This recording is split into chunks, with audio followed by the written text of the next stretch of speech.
22nd of June 1941, Nazi Germany attacked the Soviet Union in breach of the non-aggression pact signed in August 1939, beginning a titanic conflict on a 2,000-mile-wide front.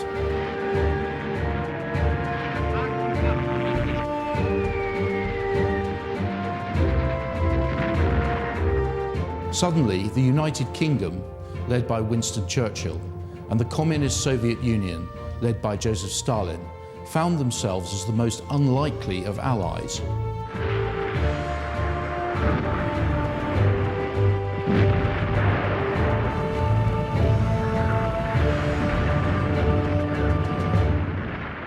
Initially, the British did not expect the Soviet Union to survive very long.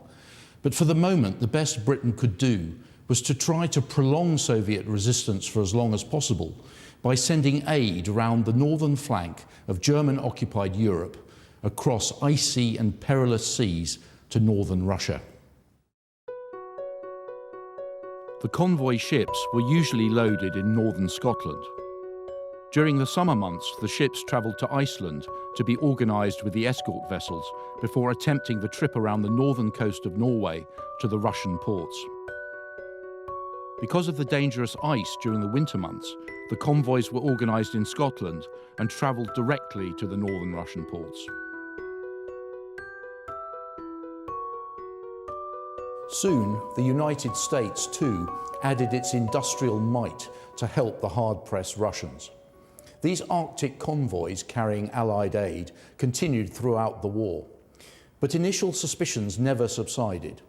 The alliance remained uneasy, and security services on both sides suspected the other side of spying.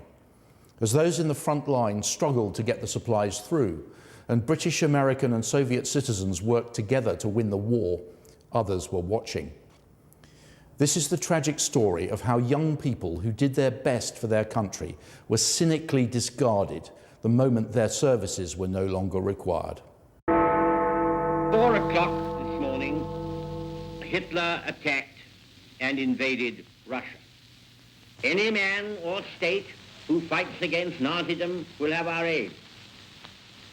It follows, therefore, that we shall give whatever help we can to Russia and to the Russian people.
Take a look at this and remember that awful winter of 1944-45 in Molotovsk. Remember how we used to go to the port in dreadful weather, knee-deep in snow. Never forget it. Let's hope it will never happen again. In 1946, 15 young Russian girls who had married British sailors were waiting for permits to leave the USSR to join their husbands.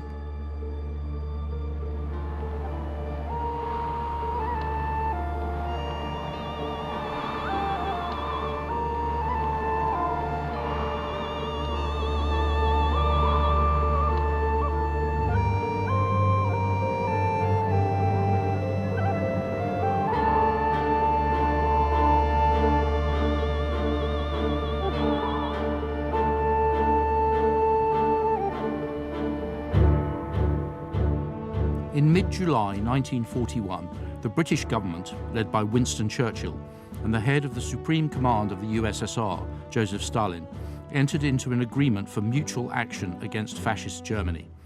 And on the 31st of August at 4 o'clock in the afternoon, the first British convoy docked in northern Russia.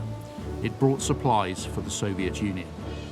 Soon after this, the American president, Franklin D. Roosevelt, joined them. A three-way agreement to supply the USSR with weapons, military equipment and food was signed in Moscow on the 1st of October 1941, even though the United States was not yet fighting in the war. On that day, the anti-Hitler coalition venture to supply and equip the Soviet Union started in the three Russian towns of Murmansk, Archangel and Molotovsk, now known as Severodvinsk on the northern Dvina. I traveled on board an American convoy. When I woke up and went up on deck, I found myself surrounded by this city floating across the water. Wrote Antoine de Saint-Exupéry, the famous French writer who had escaped to America. 30 ships carved their way through the water, exuding power. But I felt something else too. The convoy gave me the impression of being on a crusade. Well, I was on the Dervish, the very first convoy to Russia, on an aircraft carrier, flew them off, and then we went to Murmansk, and a quick turnaround. Well, in them days, at 17 years old, you looked on it as an adventure. You never thought of the danger until they actually came. I was 14 when the war had already started. They announced that the convoy was on its way, and immediately afterwards the air raid warning sounded because the Germans were not letting the convoy through. Naturally, one wanted to see what was happening. My house was not very far from the Severina Dvina River. We had a long ladder, and I climbed up to the loft where I could see the whole panorama. It was an amazing spectacle. The commissioner of the State Defense Committee for receiving supplies from Britain and the USA was the chief of Glavsevmorput, meaning main northern sea routes, Rear Admiral Ivan Papanin. On the 15th of October 1941, he was called to report to the Kremlin, and on the very same day he left for Archangel. The important people involved weren't cabinet members or senior civil servants, but the Allied sailors and ordinary people who lived in the ports, although they couldn't always understand each other. The Russians needed interpreters to communicate with the Allies when the ships were being unloaded.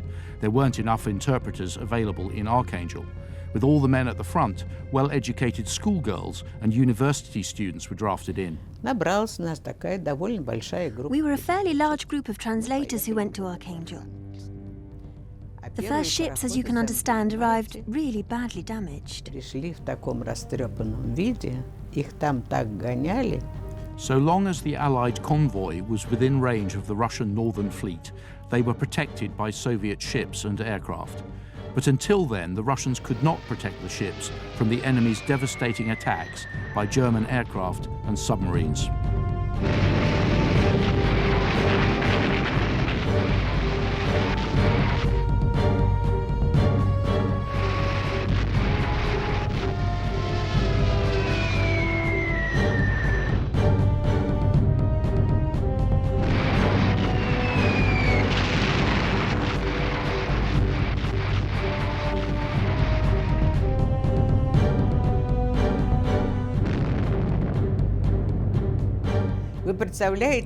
Can you imagine day and night you are bombed, chased and drowned? One ship sinks and then another, right in front of your very eyes. In what sort of state were the sailors when they arrived at Archangel? They came to be healed. You have to remember that it wasn't easy serving on those ships back then. They were hit really hard by it all. I spent the hardest 4 days of my life. We ran into a head sea, a headwind, blowing a gale. I was as seasick as could be, so was everybody else on board. The waves were breaking right over the front of the trawler. Very horrible, very nasty, and my memories of that are very unpleasant. We did have one trip there where we were under constant attack from submarines for 4 or 5 days. We were closed up at the guns nearly all the time. As fast as we had to go at one submarine, another one came up. Sometimes ice would form on the upper decks and would make the ships top heavy. So to stop them turning over, they had to chip the ice off or steam it off. The northern ports were gradually flooded with sailors. Sometimes there were as many as 10,000 foreign sailors ashore. Healthy, strong young men were roaming around town in search of entertainment. It was a common sight to see foreign sailors drinking vodka straight out of the bottle and walking out with Soviet girls along the embankment. We saw the foreigners. They had a club opposite the Socialist Workers' Club, and the club also had administration offices.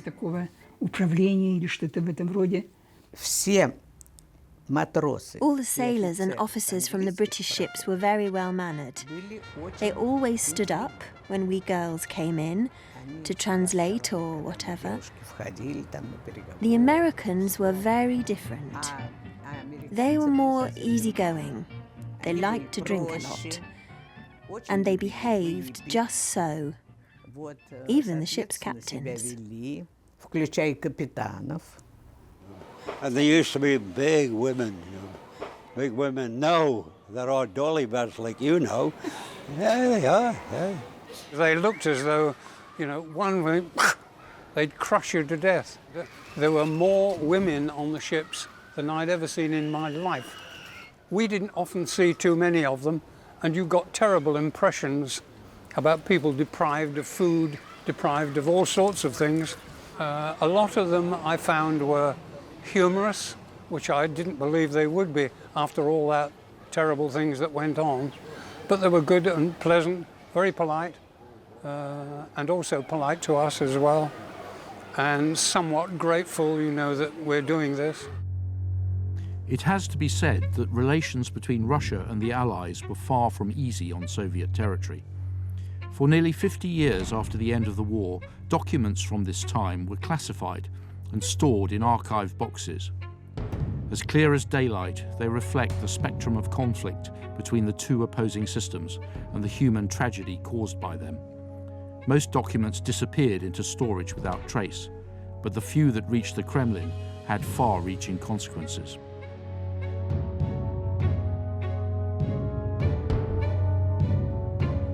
Soviet men who come into contact with the Allies in the north of Russia are often misunderstood for being unfriendly.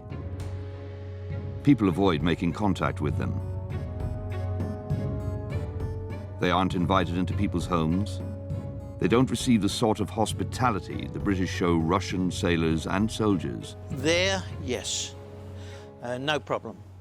Myrmansk, no problem. Ostrov Krasny Flutsky, they wouldn't even talk to us.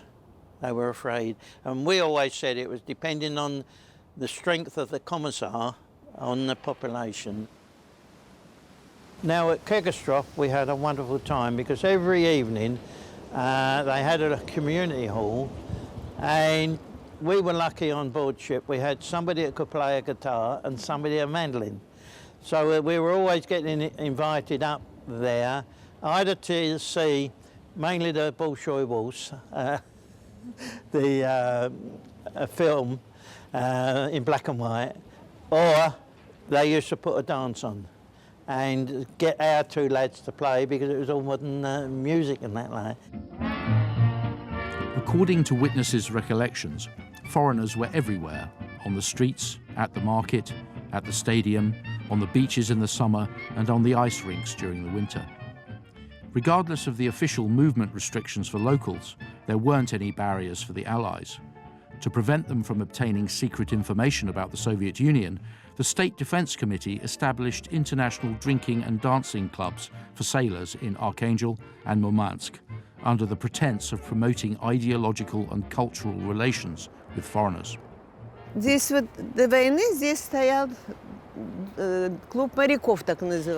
the war, there was a sailors' club where our merchant navy sailors used to go. But during the war, Allied sailors left their ships that were docked in Archangel and Krasnaya Pristan and went to these clubs instead. Locals were frequent guests. It was a pretty building with a wonderful dance hall. There were concerts. The house was very comfortable. Firstly, they had carpets everywhere. Everything that, as a war child, I had never known or seen before. I saw such luxury there. And of course, it became my favourite place. I loved it. The Archangel International Club opened to foreign sailors on the 21st of March 1942. The Molotovsk branch of the Archangel International Club was opened later, in May 1943. The original Builders Club building is the only one still standing.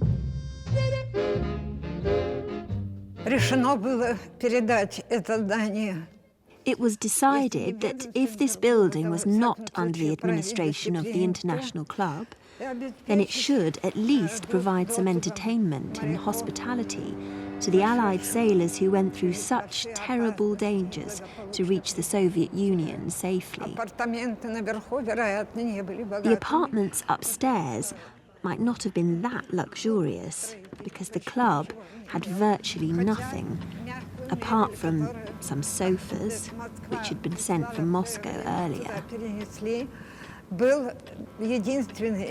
It also had the only pool table in town. The brave boys couldn't go unnoticed by the local girls. The Allies smelt wonderful, remembered one woman from Archangel. It was the same at the International Club. The aroma of foreign cigarettes, the exotic English language. It was impossible for the Russian girls not to fall in love with them, as it was impossible for the Allies to ignore them. Foreign sailors nicknamed them sawmill blondes. They were young and looking for love, and love found them. I was 15 years old when I met Bell Rowcraft in 1943. He was a young man, just 20. He was a naval cadet and arrived on the ship, the Thomas Hartley. We met at the International Club and were friends for 4 months. By then we became sweethearts. It was a very pure and beautiful friendship. Girls will always be girls. After work, they forgot all about the war and dressed up as best they could, remodelling their mothers' dresses, curling their hair. They did everything they could to be invited for a night out dancing or going to the theatre. They simply wanted to be beautiful.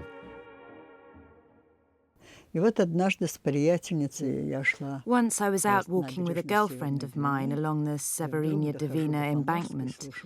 When I reached the bridge, I heard this enchanting music, quite unlike ours, coming from a house. We walked up to it, but the doorman would not let us in. He asked us to turn round. We came away disappointed, as we really wanted to see what was inside. We heard the music and thought it was a dance club.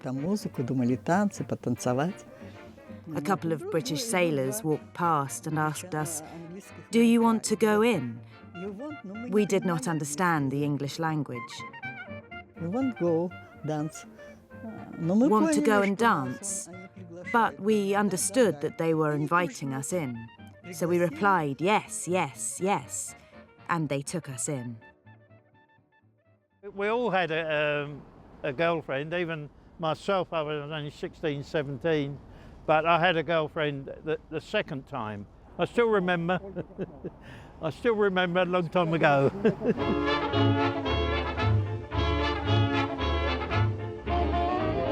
International clubs were like an oasis of calm and comfort amidst the hunger, the bombardment, and the other horrors of wartime. It's obvious that the authorities tried to provide the foreign guests with everything they could. I remember one so-called Christmas celebration. It was astounding because we were so hungry, and yet they had everything on their tables, even oranges and strawberries. Oh, occasional dances, social evenings. It was somewhere where you could go in the evening if you weren't on watch or on duty. That was reasonably okay. There wasn't a lot arranged for us. Back at Ritzel we had a cinema. That was just about the most primitive cinema you ever saw in your life. Yeah, that was okay. But on the whole, okay. After I began to understand the language a little bit, I found myself able to converse with people, and when they realised I wasn't some spy or somebody who was up to no good, they became more friendly as time went by. In their spare time, sailors also played football with teams from other ships in the port. The reputation of British football was so great in Russia that lots of people came to watch the British men kicking the ball as if they were magicians. Then, someone had the idea of arranging an international football match. There were posters like these all over the town in the summer of 1942. The British sailors played the best footballers from Archangel. British footballers were tall, strong men. They impressed us with their technique, tactics, and stamina. The stands were full of spectators who followed the game with admiration. Petrov, a press correspondent, reported after the event. The friendly game ended in victory for the guests, 4-1. Archangel prepared to take revenge. The revenge was convincing, 4-0. Numerous spectators from the Allies warmly accepted their defeat by the footballers of Archangel, ran a brief newspaper story about the match. The myth of the invincibility of the British football players was shattered on the shore of the White Sea.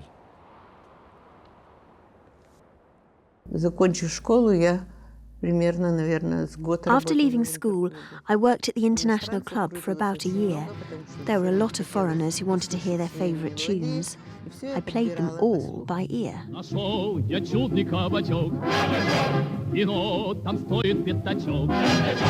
Бутылкой там сижу я на окне, не плачь, милашка, обо мне. А будь здорова, дорогая, я надолго уезжаю, и когда вернусь, не знаю, а пока.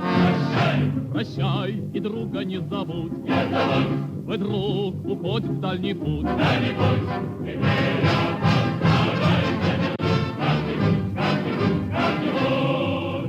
Ах, нет, я знаю, дорогой, что мне изменишь ты с другой. И ты напрасно врешь, что ты придешь, и зря так весело поешь. Побудь здорова, дорогая, я надолго уезжаю, и когда вернусь, не знаю, а пока. Прощай, прощай, и друга не забудь, твой друг уходит в дальний путь. Теперь я постараюсь забыть, как-нибудь.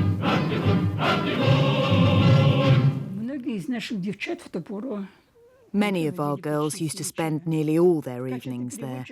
Those acting as interpreters, even temporary ones, were really only students. At first, the head of the department wasn't against us going to International Club. And secondly, he thought that the English language students would be speaking only in English.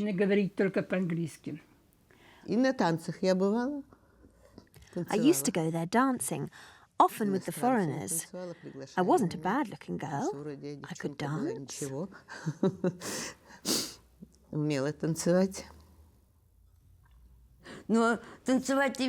But they didn't have many girls to dance with. They picked up chairs and danced with them. Once, a black sailor threw a chair across the dance floor. We didn't go dancing with him.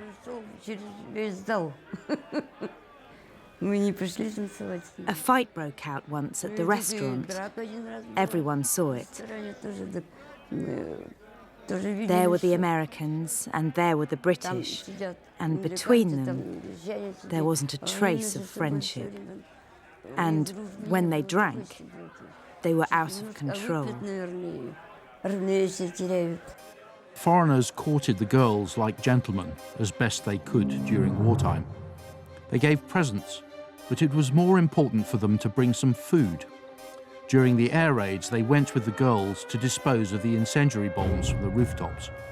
It was forbidden by their commanders, but they could not stop them from helping their girlfriends when they were in such danger. We kept one girl alive there for months with tablets we gave her. She had an awful chest condition, and one of the sick bay attendants there said, "That girl's going to die if we don't do something about it." And so he used to take these tablets for this girl to take and give them to her down the International Club. And when we came away, she was still alive, but her job was to wade into the Divino, grab these logs as they came floating down, pull them in ready to be used in the town. And this poor girl used to spend most of her time up to her waist or up to her neck in water hauling logs out. Not an easy job for someone who's so sick. Вот стоим мы, допустим, на палубе, переводим, там что-то выгружают, мы там... Imagine, we're standing on the deck. They are offloading something and we are translating. Every half hour they bring us coffee and then chocolate. All the time they were surprised that they could keep young girls working outside on deck in such freezing conditions. How come we didn't die there?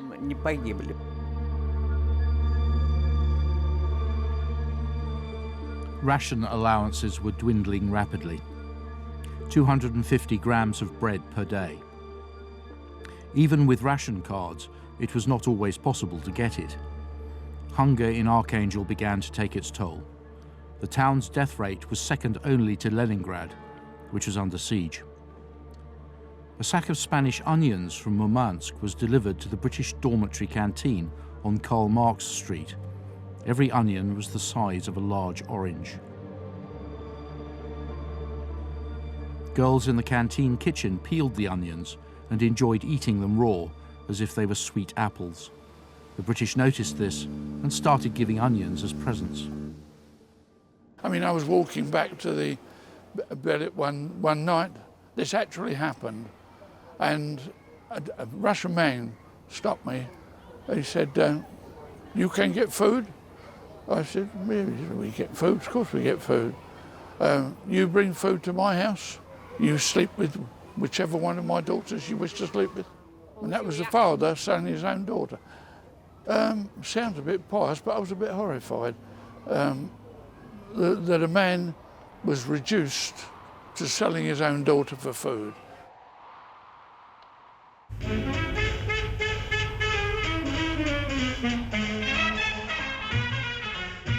But youth prevailed.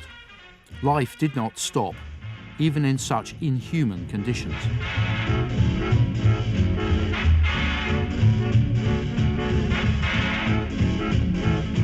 The International Club and other cinemas screened films that had not been shown before. In the darkness, the girls held the hands of their loved ones as they stared at the screen in admiration. But as they watched foreign life on the screen, they were being watched. We had a friend who was a film projectionist, so we used to go and see him. There were little windows in his projection booth, and we watched the foreign films through them. Boya, the projectionist, used to point out that secret agents seated in the cinema. He knew them all. Every day they used to come dressed in civilian clothes, as if they were going to a dance. But that was not their purpose. We were very well guarded. We did not know exactly how, but we sensed that we were under someone's watchful eye. The Americans and the British frequently brought chocolate, food and cigarettes into Russian houses. In return, they openly got what they came for, and clearly took away unflattering impressions of the women who could be bought for 2 bars of chocolate. A rather large number of women became frequent visitors to the International Club. It's no accident that Archangel's International Club was known as Churchill's brothel. Twoje lubimyszki można spać z wami. All of this has to have a little bit of mystery about it, always. But there was one girl there who was making herself freely available, whether she was doing it for money as a prostitute or whether she was doing it for the goods she could get. But we do know that some of the NKV went to her house one night and they just took her away and she was never seen again. It was a very pure and very beautiful friendship. Naturally, when he said that he was going, I thought that I would never love anyone apart from him, and I said, "Belle, I want a baby." He said, "You are talking nonsense. I love America. I love our God. Our God says that it is wrong to have an illegitimate child, and I don't want my child to be called son of a bitch one day. And you are a good girl. I don't want to damage you. I don't want you to go from one man to another after me, and to be responsible for that."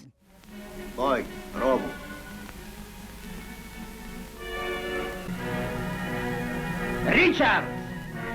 Прихватите его!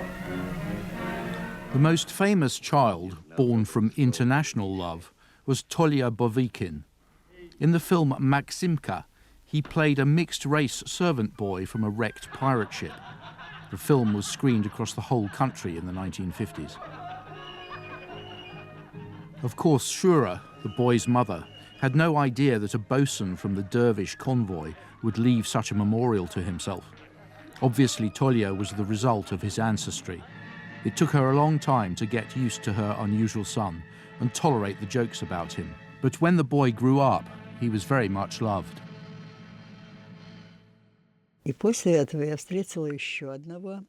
After him, I met another American who was 9 years older than me. One evening, when we had been invited out, I stayed the night. He said, "You are mine, my wife. I am your husband." So we became man and wife. He put a ring on my finger, a platinum band with a ruby, a very beautiful ring. And we laughed that we had become engaged. Soon after he left, I discovered that I was pregnant. My daughter was born on the 25th of February, 1945. So this is how I've got a child from an American.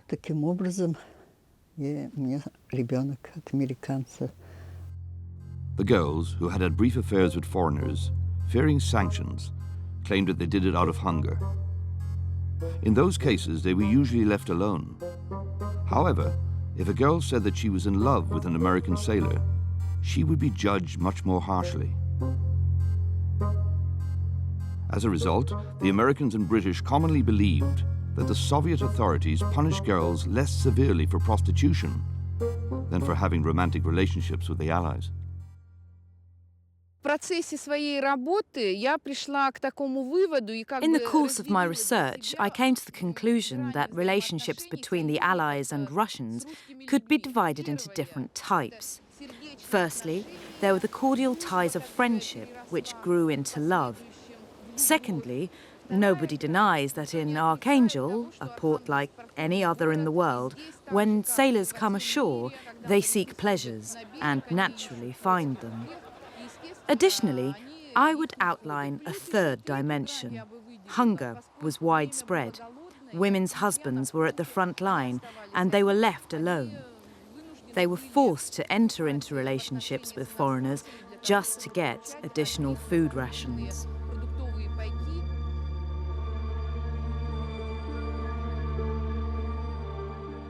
As the Soviet Union gained the upper hand in the war against Germany, Soviet attitudes hardened even further.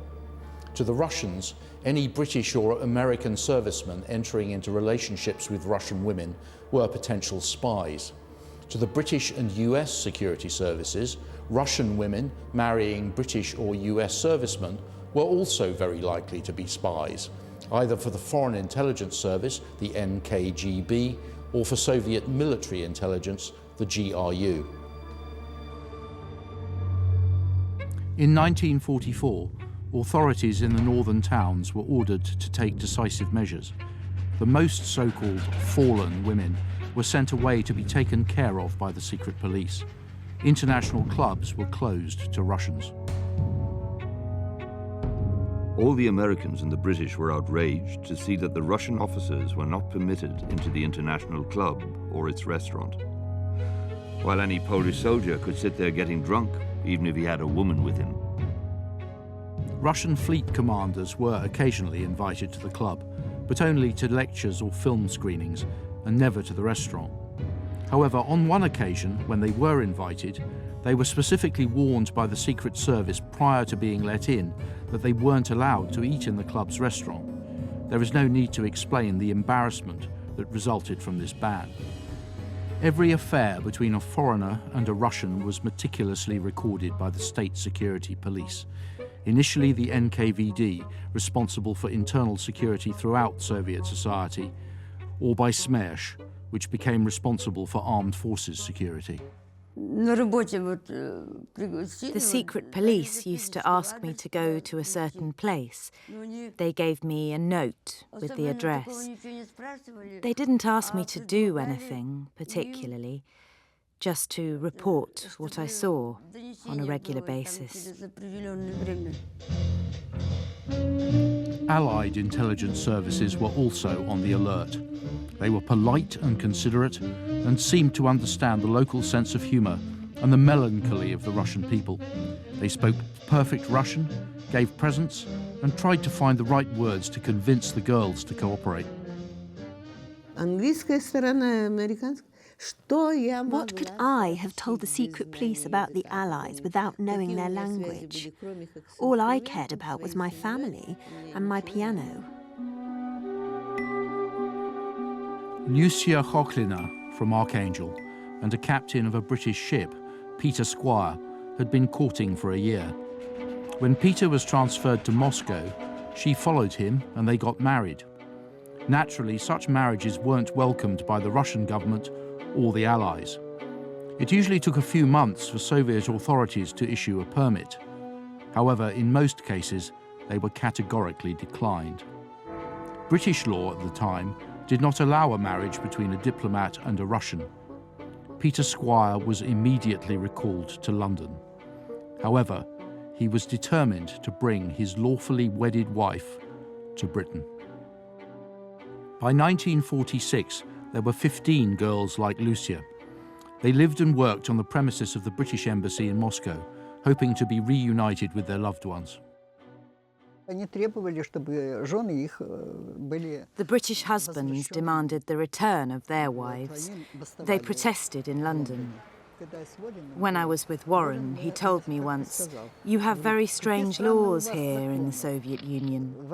In America, if I want a Chinese woman or an Indian woman to be my wife, you are free to choose whomever you like. But here in Russia, you and me, impossible. Why? I don't understand. I will write to Stalin so we will be allowed to get married."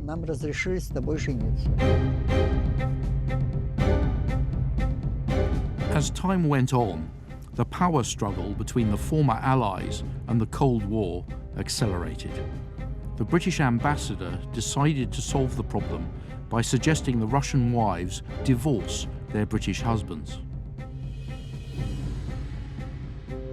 The British captain Peter Squire, who had lived in Archangel for over a year, told me that only suicidal Russians or someone working for the secret police could date the British.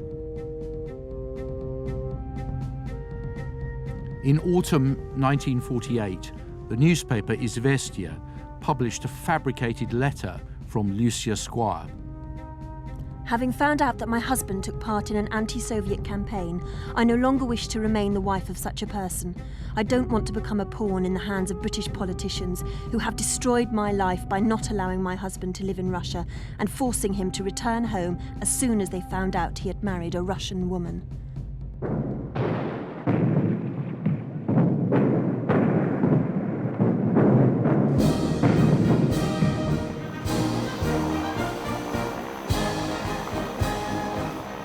When the victory celebrations were over and the Allies left northern Russia, the arrests started. Nearly all staff who had worked at the International Club and most of the women who had had relationships with the Allies were arrested. Love or no love, it made no difference. The secret police looked for any excuse to put Russians suspected of having relationships with the Allies behind bars and send them to labor camps. Interrogations took place all night. This order had to be strictly followed by interrogators. If any officer gave in and let a girl leave earlier than 4 or 5 in the morning, he was severely reprimanded. I was always called out in the evenings. They kept me up for interrogation from 11 at night until 5 in the morning without sleep. Meanwhile, the interrogator read a newspaper, talked to his wife, and brought somebody to mind me while he went off somewhere. And I was made to sit and not allowed to sleep. This is how I was tortured. Sleep deprivation is the worst form of torture. I was walking along Pavlina Vinogradova Street when 2 men took hold of me from under the arms, bundled me into a car and drove me to a secret police station. That is how I ended up in prison. The interrogating officer asked me, "Did you go to those banquets? What did you talk about?" I replied, "About love, about music. We danced. What else?" "Do you know that by entering an embassy you cross the border?" I said, "Well, I did not know that our borders were so badly protected." It was not just ordinary girls who were targeted by the secret police. The popular film actress Zoya Fyodorova also ended up in prison for espionage. She had won Stalin's award twice for the roles she'd played in Soviet films. But for her relationship with the deputy head of the American naval mission, Jack Tate, she was sentenced to 25 years in prison under Article 58 of the Russian Criminal Code. Fyodorova was released in 1955, 2 years after Stalin's death. The words, "I love you," became fateful for more than 100 girls from Archangel. There were also girls from Murmansk and Molotovsk. Liena Ivanova was arrested at the medical college where she worked as a librarian in October 1946. Shura Greenholch was arrested on the street in 1948.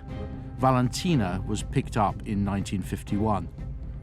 The Secret Service investigators used to find letters from British and American boyfriends and wanted to decipher them as if they had been written in code. 10 pages and only 1 phrase about love and kisses. That can't be. И вот я пришла в этот архив, и там меня встретил очень такой приятный человек. I went to an archive building and was greeted by a very pleasant man. He was either a major or a lieutenant colonel. I'm not sure which. He brought me a pile of folders. Would you like to see your file? I said, I don't want to. Why not? Because it has all been fabricated. I am only interested in knowing one thing. Who reported me? What do you want, Marta Anatolievna?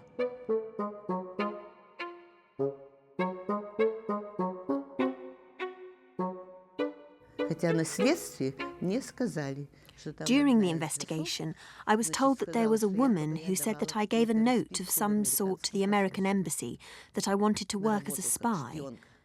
At first, I was accused under Article 58.6 of espionage. Only later did Moscow charge me as a traitor under Article 58.1a. They sentenced me to 8 years in prison, as if I were a child. 8 years was the punishment for children. Where did those girls, who were friends with the foreigners, disappear to during the war? For many years there was a story that, after the war, all the girls were loaded onto a barge, taken out to sea and drowned. But this rumour has not been confirmed or denied officially. One thing is for certain. Some of the girls were sent to Siberia, where they died of starvation and hypothermia. They were drowned in the gulags, and that can be confirmed. The same when some of the lads married Russian girls, and these Russian girls were forced to sign papers that they were forced into marriage. And they landed in what they called the gulags. Some of them died in prison. And of course the fella come back to our country, he's already married, so he can't get married again. But I think of memories with the Russian women, you know. You used to see those young women, which were women of the Great Patriotic War, you know, and you could see them, they looked so sad and so tired and everything, you know. But this thing here was so strong that no Nazi could ever beat it, I'll tell you that.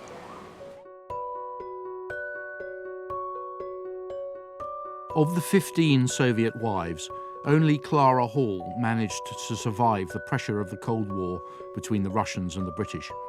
When the women were allowed to leave the British embassy, she was the only one who remained behind. In 1953, after the death of Stalin, his successor as Secretary of the Communist Party, Georgy Malenkov, decided to improve Soviet-British relations. It was under this policy that Clara received her long-awaited visa to leave the USSR. After nearly 60 years of separation and desperate searching, two other lovers managed to meet. In 2002, Royal Navy Petty Officer Bill and Zina from Archangel embraced each other in the Russian north. Hardly any of the well-educated young English-speaking women who were employed as interpreters for the incoming Allied convoys, some of whom married Allied sailors, survived. Should we believe the story that many were deported to Siberia where they died of cold, hunger or overwork, and that others were taken out into the White Sea and sunk? Yes. From the moment the first British military personnel arrived in North Russia in late June 1941, they were regarded with suspicion. Any Soviet citizen remotely suspected of disloyalty was eliminated, including hundreds of thousands of prisoners of war and those who escaped from German encirclement. The British and Americans were equally suspicious of the Russians, and the British appeared to have made no attempt to get their servicemen's Russian wives expatriated. With the end of hostilities and the onset of the Cold War, the young women who had sought visas for love were in an impossible position. Suspected by both sides and now utterly expendable, they were sacrificed. But thanks to the release of new material from the Russian archives, their story, a tragic footnote to the story of the Cold War, has not been forgotten.